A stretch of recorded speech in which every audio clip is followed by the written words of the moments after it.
բոլորս էլ մարդ ենք, արվեստագետն է կարա սխալվի կյանքում, ճիշտ է։ Թույլ տանք շտկի, թող ժողովուրդը դիմեն, թող շտկի, չի կարելի այսքան աղմուկ բարձրացնել։ Մեկ ինչ լավատես լինենք։ Ձեր պատկերացումներով կամ նկարներով, որ Սևակին տեսել եք, թե ինչպիսին էր պատկերացրել եք, արձանը համապատասխանում էր։ Չէ։ Դրա համար էլ ասում եմ յուրաքանչյուր մարդ սխալվելու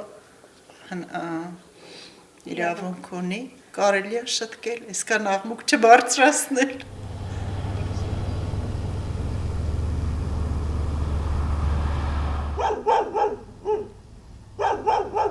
Դրերից։ Բնական է, որ սիրուչից դասվեր ժամանակ չի, անձամբ չեմ տեսել ես այդ արձանը, բայց որ ինտերնետում տեսնում եմ, տենց գցում է նկարը բան, դե բնական է, ես որ տենում եմ ու Սևակի նկարն եմ տենում էր, նման չի։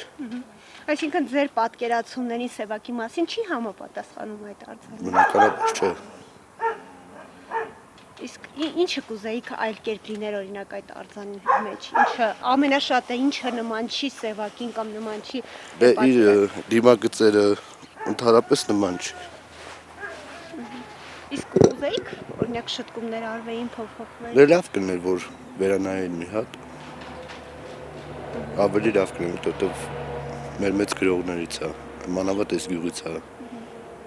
Իսկ հենց գյուղացիների ինչ են խոսում, իրենց ոչ մեկին էլ դուր չի եկել արձանը։ Ոչ մեկին չեմ կարող ասեմ։ Ընդհանուր Կաղա մեկը չի հետարքրվում, կաղա մեկին հետարքրվում, մեկին հետարքիր չի։ Օրինակ, չգիտեմ, դուր չի գալի։ Այսինքն չեք էլ ուզում գնաք տեսնեք, ասացիք, որ ինտերնետում եք տեսել այդ։ Դե տեսել եմ ինտերնետում, ուղղակի ես մի քիչ զբաղված եմ տեսել։ Հա, չէ։ Դե բնական է գնալու եմ տենամ, ես չէ։ Մեր գրողն ավաս կրամ չենամ տենամ։